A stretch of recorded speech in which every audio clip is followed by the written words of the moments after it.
desde o Edito de Milão, do imperador Constantino, e do imperador Licínio, que reconheceu o cristianismo como religião autorizada no ano de 313, o antissemitismo sempre se alimentou do ódio ao decídio judeu, entre aspas, como eles dizem, ao povo que matou o Deus dos cristãos, Jesus Cristo.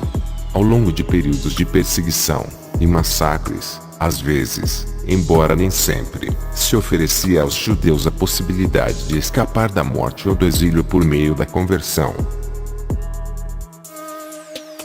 Após sua vitória sobre Licínio, Constantino inaugurou uma política cada vez mais hostil contra os judeus.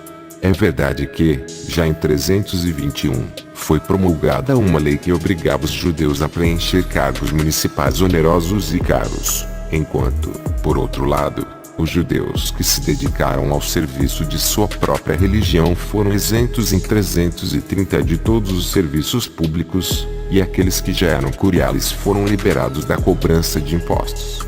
Em 329, no entanto, os judeus eram proibidos de realizar o rito da circuncisão em escravos ou de possuir escravos cristãos. A pena de morte foi ordenada para aqueles que adotaram a fé judaica, bem como para os judeus versados na lei que os ajudassem. Por outro lado, os judeus convertidos ao cristianismo estavam protegidos contra o fanatismo de seus antigos correligionários. Simultaneamente, foi emitido um decreto proibindo casamentos entre judeus e cristãos e impondo a pena de morte a qualquer judeu que fosse transgredir esta lei. Algumas dessas promulgações foram afirmadas em 335. Digna de nota é a linguagem hostil de várias dessas leis, nas quais o judaísmo é mencionado como uma seita ignominiosa, ou bestial, secta nefária, ou feralis. A atitude hostil do Estado cristianizado, que mais tarde se acentuou sob os filhos de Constantino, deveu sua origem ao próprio Constantino. É até provável que tenha sido Constantino quem renovou a lei que proíbe os judeus de entrar em Jerusalém. Já no ano de 324 da Era Comum, na Batalha de Crisópolis, Constantino derrotou seu último rival, Licínio, e conseguiu finalmente o controle político único sobre todo o Império Romano. Constantino não obteve apenas a unidade política, mas também a unidade ideológica em torno de si. Constantino era adorador do Deus Sol invicto, e grande parte dos historiadores assevera que, na realidade, nunca se converteu, mas permaneceu praticando a religião pagã, sincretizando-a com o cristianismo.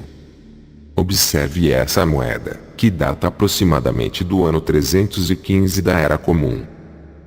Na esquerda, Imperador Constantino I e à direita, Sol Invictus, Sol invicto, o Deus do Sol, segurando um globo na mão esquerda, e está escrito na moeda as palavras, Soli Invicto Comite, comprometido ao Sol invencível.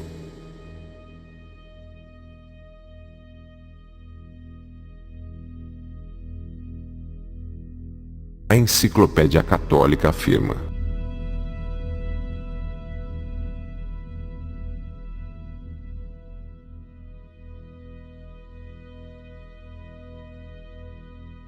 por um tempo, parecia que meramente tolerância e igualdade deveriam prevalecer. Constantino favoreceu de modo igual ambas as religiões. Como sumo pontífice, ele velou pela adoração pagã e protegeu seus direitos. O início da suposta conversão ao cristianismo de Constantino é situado no ano 312, quando, supostamente, viu uma cruz no céu. Afirma-se que esta cruz era um símbolo cristão, e que Constantino a considerou como significando que o Deus dos cristãos lhe concederia a vitória. Mas, será que Constantino, adorador do Sol, realmente viu algum símbolo mesmo? Porque Deus sancionaria a guerra travada por um adorador do Sol, isto é, um idólatra, que tinha raiva de seu povo? Será que Deus coloca poderes mágicos em símbolos? Pelo que as escrituras nos mostram, Deus é contra ouro, amuletos, e etc. Ninguém hoje em dia pode afirmar taxativamente o que foi visto por Constantino, se é que foi visto algo. O testemunho tradicional disponível hoje é contraditório. O historiador eclesiástico, Eusébio, é um dos que falaram acerca disto. Segue o primeiro relato, de Eusébio no livro Church History, Life of Constantine, Oration in Praise of Constantine. Ele disse que ao meio-dia, quando o dia já estava começando a declinar, ele viu com os próprios olhos o troféu de uma cruz de luz nos céus, acima do sol, e portando a inscrição: com este conquistarás. A essa vista, ele próprio ficou impressionado, e todo o seu exército também, que o seguiu nessa expedição, e testemunhou o milagre. No opúsculo de Lactâncio, sobre a morte dos perseguidores, aparece o segundo relato, que contradiz o primeiro.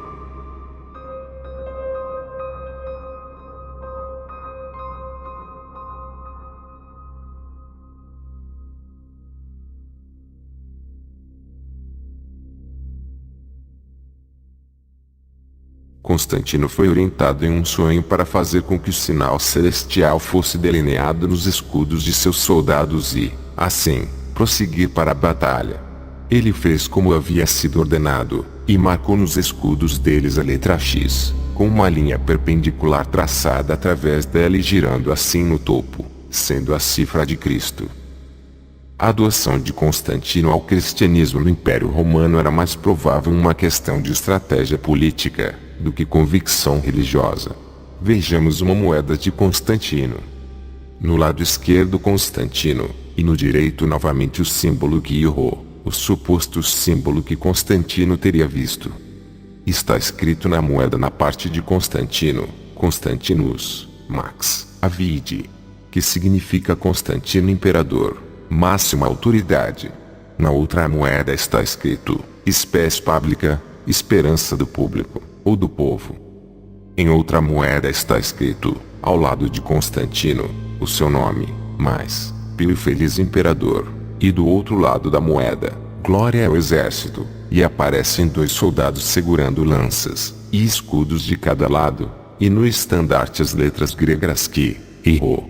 Agora veremos a moeda de Ptolomeu, que tinha o mesmo símbolo, séculos antes de Constantino existir. Alguns podem dizer que não está claro essa primeira moeda, ou talvez a segunda, mas veremos a terceira, e teremos certeza de que é de fato, o Ki e Rho, adotado por Constantino. À esquerda é a imagem de Zeus, à direita na imagem da águia, vemos o Ki Rho, está escrito nessa moeda, Rei Ptolomeu.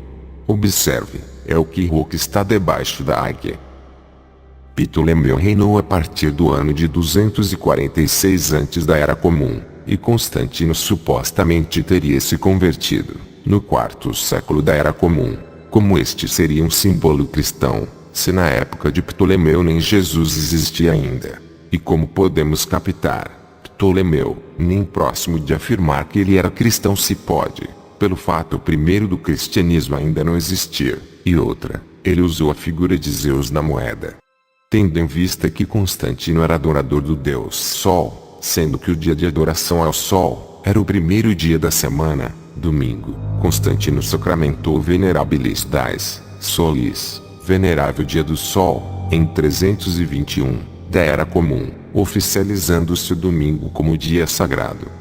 Eis o teor do decreto de Constantino, publicado em 7 de março do ano de 321, da Era Comum, determinando o repouso no domingo, em homenagem ao dia do Deus Sol.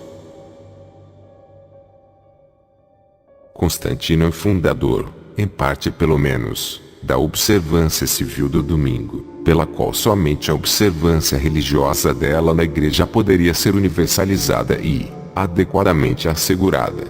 No ano 321, ele emitiu uma lei proibindo o trabalho manual nas cidades, e transações judiciais, em um período posterior também exercícios militares no domingo. Mais detalhes na nota de rodapé, em que leremos a tradução do inglês. Devem os magistrados, e as pessoas residentes nas cidades repousar, e todas as oficinas serem fechadas no venerável dia do Sol. Sobre o assunto, escreveu o autor Frank Viola. Em 321 d.C., Constantino decretou o domingo como dia de descanso, um feriado legal. Parece que a intenção de Constantino era honrar ao deus Mitra, o sol invencível. Constantino descreveu o domingo como o dia do sol, confirmando sua afinidade com a adoração do sol. As escavações de São Pedro de Roma descobriram um mosaico de Cristo como o sol invencível.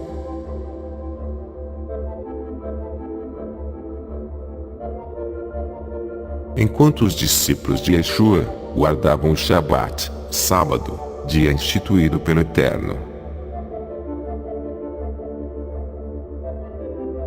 Constantino quis abolir o verdadeiro dia santo e substituí-lo pelo dia em que vários povos pagãos cultuavam o Deus Sol, o domingo.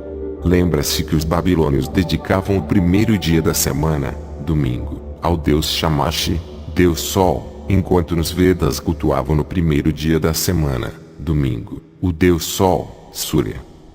Os judeus sempre guardaram o Shabat, lembrando-se que em Yeshua e seus primeiros discípulos eram todos judeus, e os gentios, que reconheciam Yeshua como Messias, não lhes foi ensinado a substituição ou a abolição do Shabat, inclusive era encorajado aos mesmos frequentarem a sinagoga no Shabat.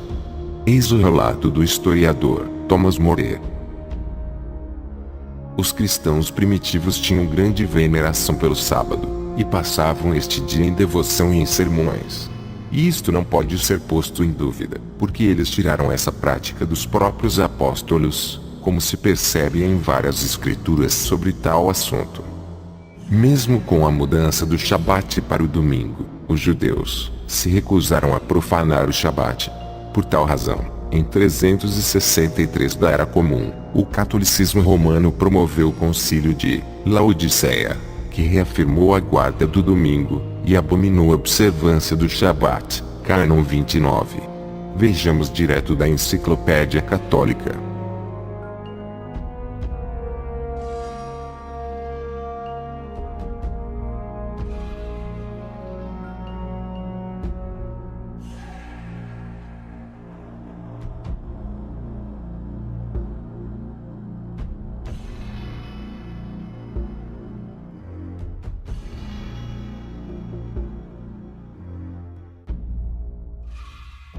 Os cristãos não devem judaizar descansando no sábado, mas devem trabalhar nesse dia, honrando o dia do Senhor, e, se puderem, descansando como cristãos. Mas se alguém for considerado judaizante, seja um anátema de Cristo. Não obstante, muitos judeus permaneceram firmes na Torá, não se curvando ao mandamento da Igreja Católica. Escolheram obedecer ao Eterno, guardando o seu Shabat, em vez de se submeterem à lei dos homens. Diante da resistência dos judeus, a Igreja Católica Romana investiu todas as suas forças para tentar anular o Shabat. Valentiniano e Teodósio, entre outros, exigem que se façam negócios no sábado, tentando forçar o povo do Eterno a cair em desobediência. Nota: o autor deste livro histórico era cristão. Então ele chamou o domingo de dia do Senhor. Os sucessores de Constantino adotaram a legislação dominical que ele havia iniciado, e concederam uma sanção legal, e um significado civil também a outros dias sagrados da Igreja, que não têm autoridade bíblica, de modo que a reverência especial devido ao dia do Senhor foi obscurecida na proporção em que o número de reivindicações civais aumentou. Assim, Teodósio I aumentou o número de feriados judiciais para 124. Os valentinianos, primeiro e segundo, proibiram a cobrança de impostos e a arrecadação de dinheiro no domingo, e aplicaram a proibição anteriormente promulgada de ações judiciais. Teodósio, o Grande, em 386, e ainda mais estritamente o jovem Teodósio, em 425, proibiu apresentações teatrais, e Leão e Antêmio, em 460, proibiram outras diversões seculares, no dia do Senhor. No século V, os francos, um dos povos germânicos que invadiram o Império Romano do Ocidente, conquistaram o norte da Gália. A região resistirá à cristianização até a conversão, em 498, de Clovis, rei dos francos. Com esse ato, Clóvis alcançou, em grande parte, seu objetivo de unificar o reino. Relatos da época atestam a participação do clero cristão nas festividades da comunidade, e os costumes judaicos eram tão difundidos que o Concílio de Orleans, em 538, considera necessário alertar seus fiéis contra as superstições judaicas, entre aspas. Eles, os cristãos, queriam firmar o domingo, chamando-o de novo sábado, mas sem nada judaico. E falam que a proibição de fazer qualquer tipo de trabalho no Shabat aos judeus seria uma superstição, mas que na verdade foi algo ordenado por Deus.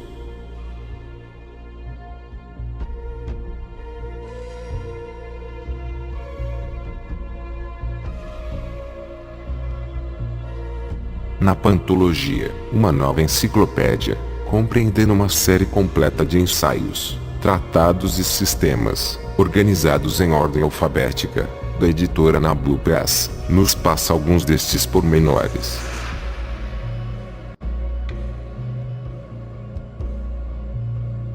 Pela lei de Constantino, promulgada em 321, foi decretado que, para o futuro, o domingo seria mantido como um dia de descanso em todas as cidades e vilas, mas seria permitido que o povo do país seguisse seu trabalho. Em 538, o Concílio de Orleans proibiu o trabalho deste país, mas porque ainda havia muitos judeus nos gauleses, e o povo caiu em muitos usos supersticiosos nas celebrações do novo sábado, como os judeus da antiguidade, declara o concílio, que se mantinha ilegal para viajar com cavalos, gado e carruagens, para preparar comida ou fazer qualquer coisa necessária à limpeza, e da essência das casas ou pessoas, saboreiam mais o judaísmo do que o cristianismo. O Papa Gregório qualifica de anticristo aquele que ensinasse a guarda do Shabat, aproximadamente em 590 da Era Comum.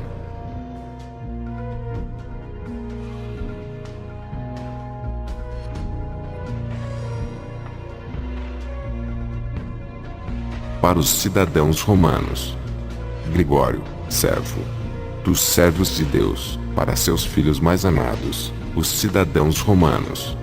Chegou aos meus ouvidos que certos homens de espírito perverso semearam entre vocês algumas coisas erradas, e opostas à santa fé, de modo a proibir qualquer trabalho que esteja sendo feito no dia de sábado. O que mais posso chamar de pregadores do anticristo, que, quando ele vier, fará com que o dia do sábado e o dia do Senhor sejam mantidos livres de toda a obra. Pois, porque ele finge morrer e ressuscitar, ele deseja que o dia do Senhor seja reverenciado, e, porque ele obriga o povo a judaizar para que ele possa trazer de volta o rito externo da lei, e sujeitar a perfídia dos judeus a si mesmo, ele deseja que o sábado seja observado.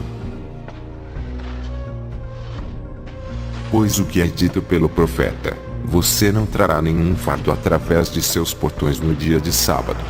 Jeremias 17:24. Pode ser mantido enquanto for lícito que a lei seja observada de acordo com a letra. Mas depois que a graça do Deus Todo-Poderoso apareceu em nosso Senhor Jesus Cristo, os mandamentos da lei que foram falados figurativamente não podem ser mantidos de acordo com a letra. Pois, se alguém diz que isso deve ser mantido no sábado, ele precisa dizer que devem ser oferecidos sacrifícios carnais. Ele também deve dizer que o mandamento sobre a circuncisão do corpo ainda deve ser mantido.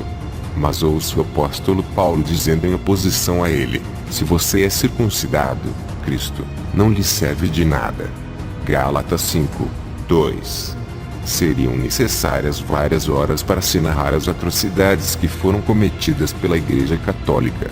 Todavia, esta série de vídeos já é o suficiente para demonstrar que a alteração do Shabat para o domingo possui raízes malignas, cumprindo-se a profecia de Daniel.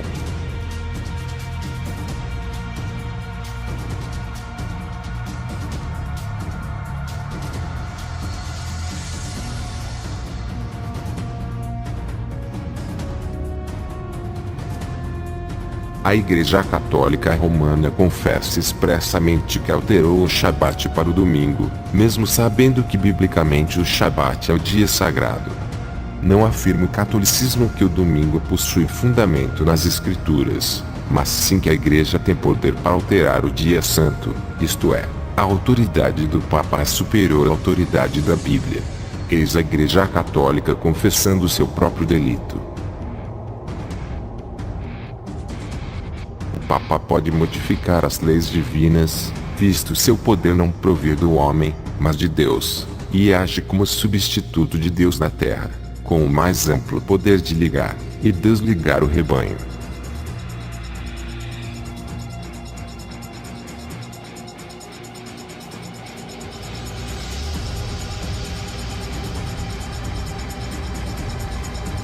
A Igreja Católica, por mais de 1000 anos antes da existência de uma protestante, em virtude de sua missão divina, mudou o dia de sábado para o domingo. Jornal Católico, Mirror, por arcebispo cardeal da Igreja Católica Apostólica Romana, assim proclamada em 7 de junho de 1886, pelo Papa Leão XIII, James Gibbons. Para o catolicismo romano, o Shabat do Eterno foi substituído pelo domingo da Igreja porque o Papa reina no lugar do Todo-Poderoso. Verifique a arrogância do Papa Leão XIII.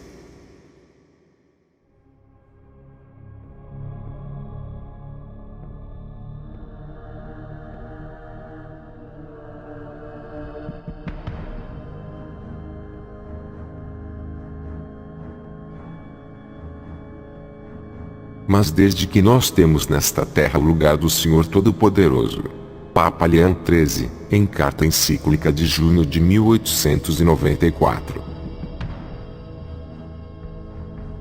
Pergunta: qual é o dia de Shabat? Resposta: o sábado é o dia de Shabat. Pergunta: por que nós temos que observar o domingo no lugar do sábado? Resposta: nós observamos o domingo no lugar do sábado porque a Igreja Católica transferiu a solenidade do sábado para o domingo.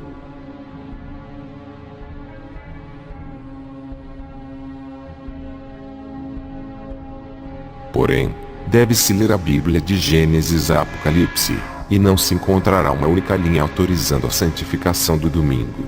As Escrituras enfatizam a observância religiosa do sábado, dia que nós nunca santificamos.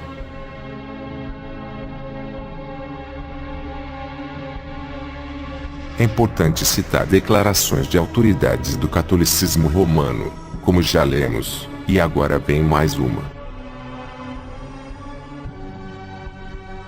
Pergunta: você tem algum meio de provar que a Igreja tem poder para instituir festas por preceito? Resposta: se ela não tivesse esse poder, não poderia ter feito aquilo que todos os modernos religiosos concordam com ela. Ela não poderia ter substituído a observância do sábado, sétimo dia da semana, para a observância do domingo, o primeiro dia da semana, uma mudança para a qual não há autoridade nas Escrituras. Conforme vimos nos textos transcritos, até mesmo a Igreja Católica confirma que o Shabat é o dia santificado pelo Eterno. Por outro lado, o domingo ingressou como dia sagrado por meio de determinação do catolicismo romano.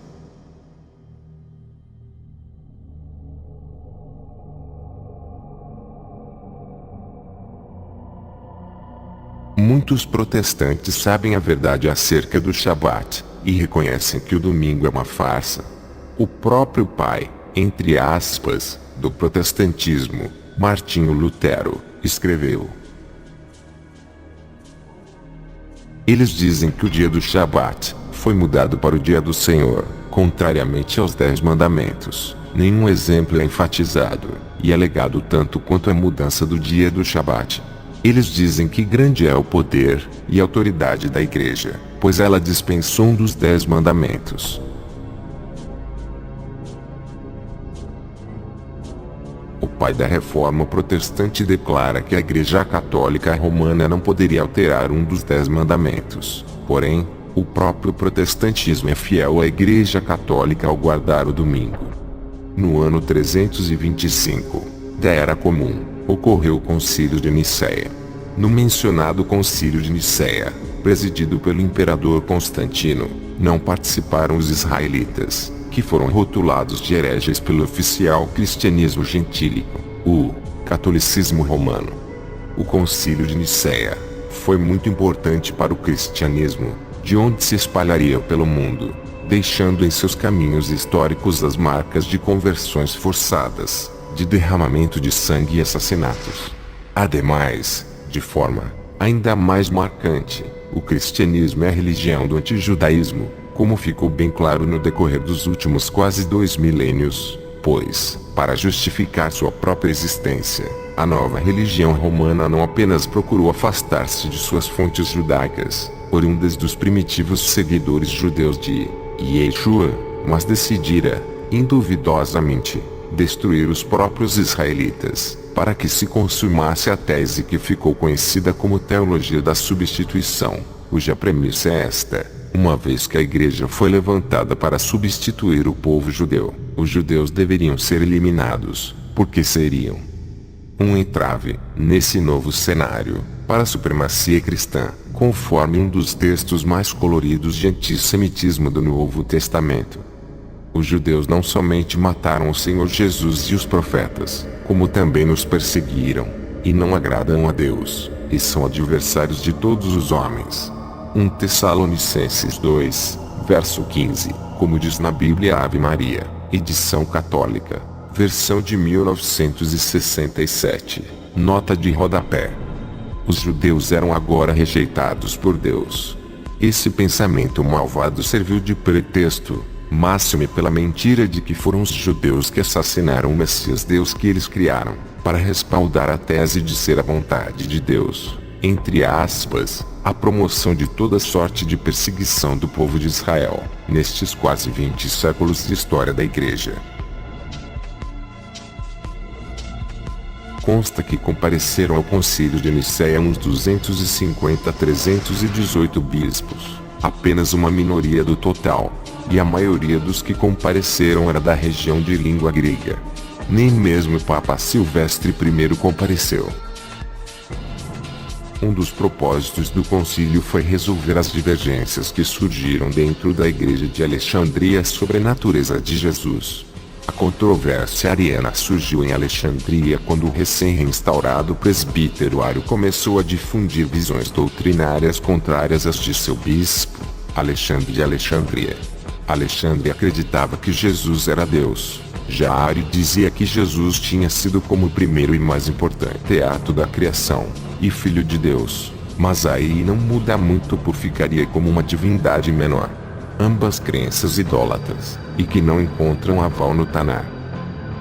De aproximadamente 318 participantes, todos, com exceção de 2, concordaram em assinar o credo e estes 2, juntamente com Ário, foram banidos para a Ilíria. Depois de ferozes debates, desse nada representativo concílio surgiu o credo de Nicéia, com a sua forte inclinação para o pensamento idólatra trinitariano. Todavia, não resolveu a discussão doutrinal. Não foi esclarecido, nem jamais será, o papel do Espírito do Eterno, na teologia trinitarista, porque é um conceito falso. Os debates duraram décadas e, para conseguir uma conformidade final entre eles, foram necessários mais concílios, a autoridade de diferentes imperadores, e o recurso ao banimento. Segue o credo de Nicéia. Me desculpe por essa idolatria que verá seguir, mas temos que expor os fatos.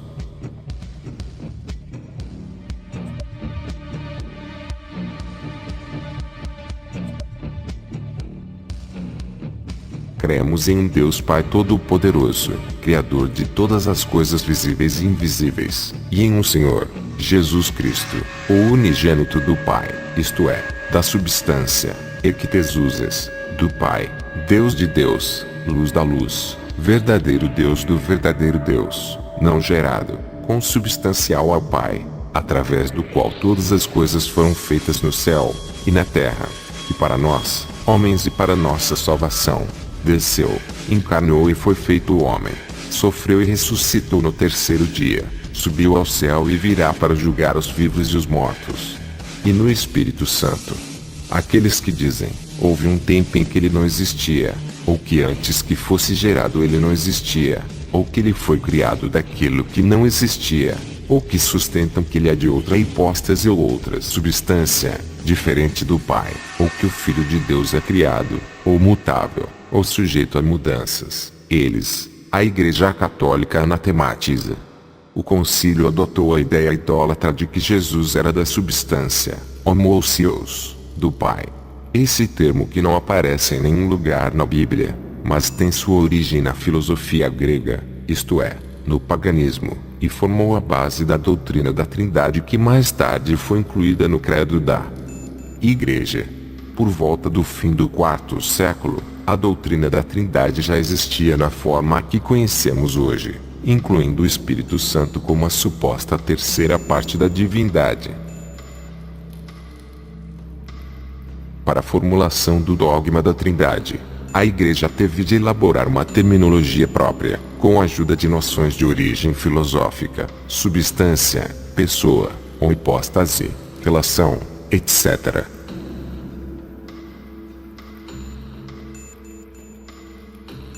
Outro resultado do concílio foi um acordo sobre quando celebrar a Páscoa cristã, a mais importante festa do calendário eclesiástico, decretado em uma epístola à Igreja de Alexandria, na qual se diz: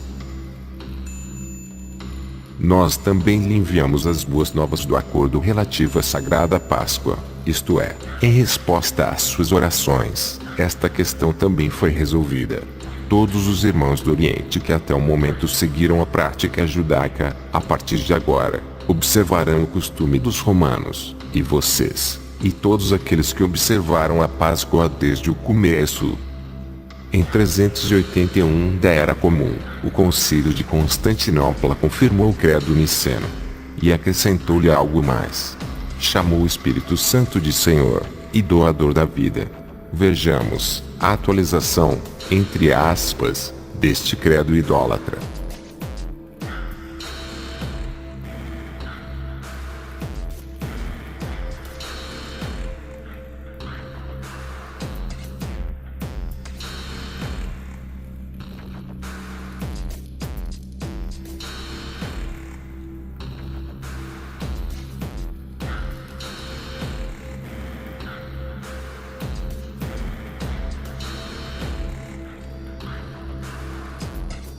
Cremos em um Deus, o Pai Todo-Poderoso, Criador do céu e da terra, e de todas as coisas visíveis e invisíveis. E em um Senhor, Jesus Cristo, o Filho unigênito de Deus, e nascido do Pai antes de todas as eras. Deus de Deus, luz da luz, verdadeiro Deus do verdadeiro Deus. Não gerado, consubstancial ao Pai, por quem todas as coisas foram feitas. Quem para nós homens, e para nossa salvação desceu do céu. E encarnou do Espírito Santo e da Virgem Maria e foi feito homem. Também foi crucificado para nós sob Pôncio Pilatos, sofreu, e foi sepultado, e o terceiro dia ressuscitou de acordo com as Escrituras. E subiu ao céu, senta-se à direita do Pai, e voltará com glória para julgar os vivos, e os mortos, de cujo reino não haverá fim. E no Espírito Santo, o Senhor, e doador da vida, que procede do Pai e do Filho, que junto com o Pai e o Filho, deve ser adorado e glorificado, que falou pelos profetas. E uma Igreja Santa, Católica e Apostólica. Confessamos um batismo para a remissão de pecados. E procuramos a ressurreição dos mortos, e a vida do mundo vindouro. Amém. O credo ampliado de 381 da Era Comum, que é substancialmente usado hoje nas igrejas, e que é chamado de credo niceno, mostra que a cristandade estava na iminência de finalizar a doutrina idólatra. Todavia, nem mesmo este concílio completou a doutrina. É de interesse que, 60 anos depois de Nicéia I, o concílio de Constantinopla I, evitasse, homoousios, na sua definição da divindade do Espírito Santo. Brandura da afirmação. Os eruditos têm ficado intrigados com a aparente brandura de expressão por parte deste credo, por exemplo, de não usar a palavra homoousios a respeito do Espírito Santo como consubstancial com o Pai e o Filho. Esta mesma enciclopédia admite, homoousios não ocorre nas Escrituras. Não, A Bíblia não usa esta palavra nem para a presença do Eterno, que é também conhecida como Espírito Santo, nem para Yeshua, como consubstanciais com Deus. Foi uma expressão não bíblica que ajudou a produzir a não bíblica, de fato, antibíblica, doutrina da Trindade. Mesmo depois de Constantinopla, levou séculos até que o ensino da Trindade fosse aceito em toda a cristandade. A New Catholic Encyclopedia diz. No Ocidente, no entanto, um silêncio geral parece ter prevalecido em relação a Constantinopla I, e seu credo, em boa parte por causa da tentativa do concílio de elevar a sé de Constantinopla para uma posição depois daquela de Roma. O Papa Leão I, aceitando a definição de Calcedônia em 453, não tomou conhecimento do credo constantinopolitano. O Papa Vigílio I parece ter sido o primeiro romano a fazer alusão específica a ele em sua encíclica de 552, escrita em Constantinopla. No entanto, foi reconhecido pelo Sacramentário Gelasiano e pela Ordo Romanos VII como credo declaratório na cerimônia batismal recitada antes dos interrogatórios, e parece ter sido adotado em Roma durante o século VII. Certamente estava em uso em Roma em 810, como atestava o monge Esmaragdos.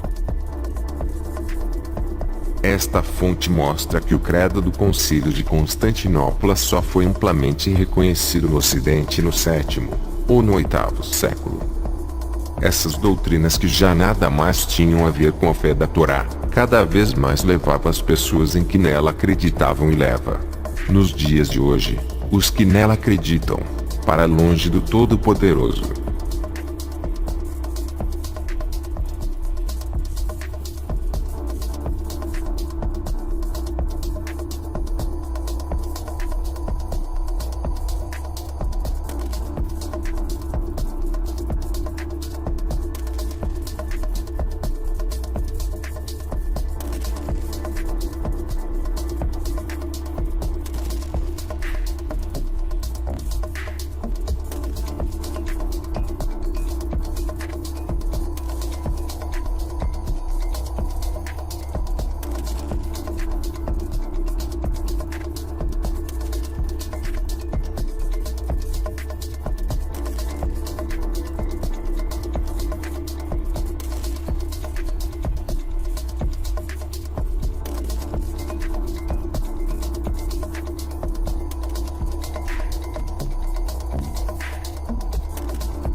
As Escrituras nos indicam a existência de apenas um Deus.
Até mesmo nos Ketuvim Netzarim, escritos nazarenos, essa verdade prevalece.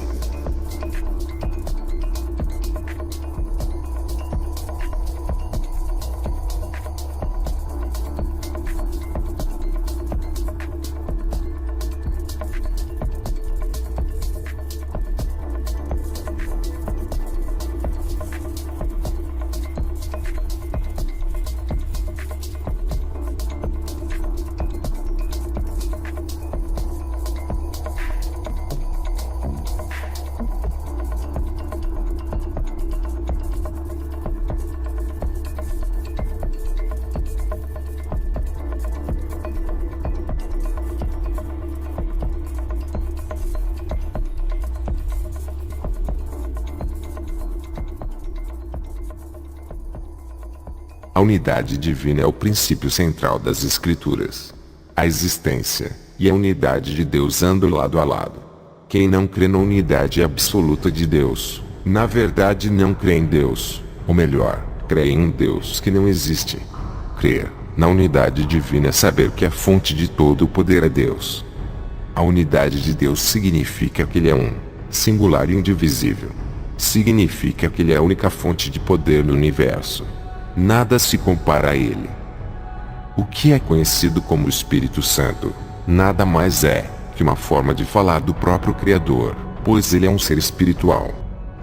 A palavra no hebraico, Ruach HaKodesh, significa, não Espírito Santo, mas Espírito, o Santo, e designa a presença do Eterno.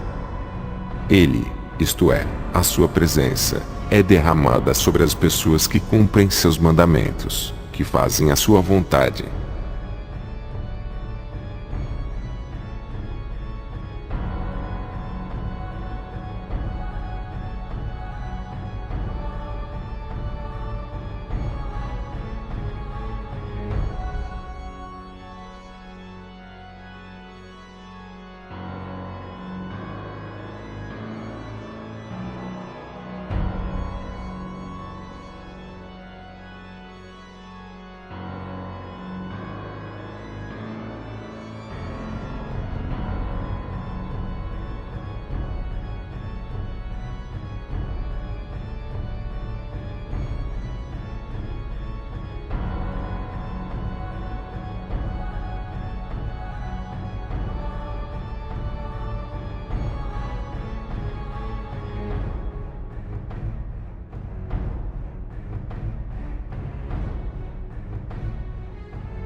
No Salmo 51, verso 11, Davi também relaciona a presença de Deus com o Espírito de Deus.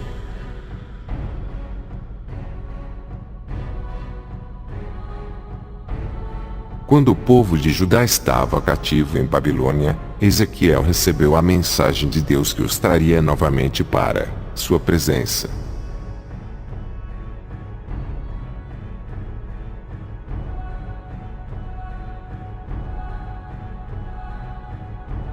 O Espírito do Eterno ministra aos seus servos no cotidiano, no dia a dia.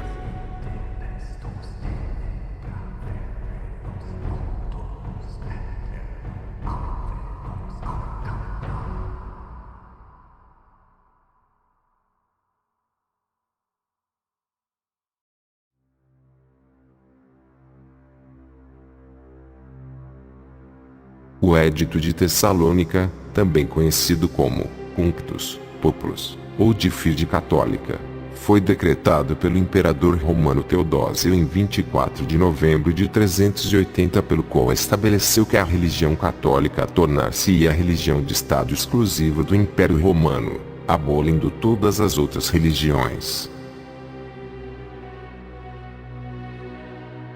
Edito dos imperadores Graciano, Valentiniano II e Teodósio Augustus, ao povo da cidade de Constantinopla. Queremos que todos os povos governados pela administração da nossa clemência professem a religião que o divino apóstolo Pedro deu aos romanos, que até hoje foi pregada como a pregou ele próprio, e que é evidente que a professam o pontífice Damaso e o bispo de Alexandria, Pedro, homem de santidade apostólica.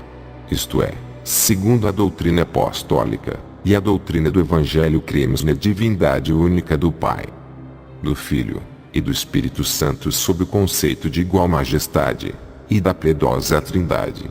Ordenamos que tenham o nome de cristãos católicos quem siga esta norma, enquanto os demais os julgamos dementes e loucos, sobre os quais pesará a infâmia da heresia.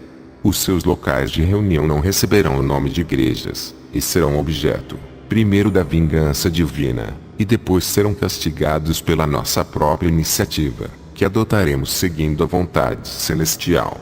Dado o terceiro dia das calendas de março em Tessalônica, no quinto consulado de Graciano Augustus, e primeiro de Teodósio Augustus.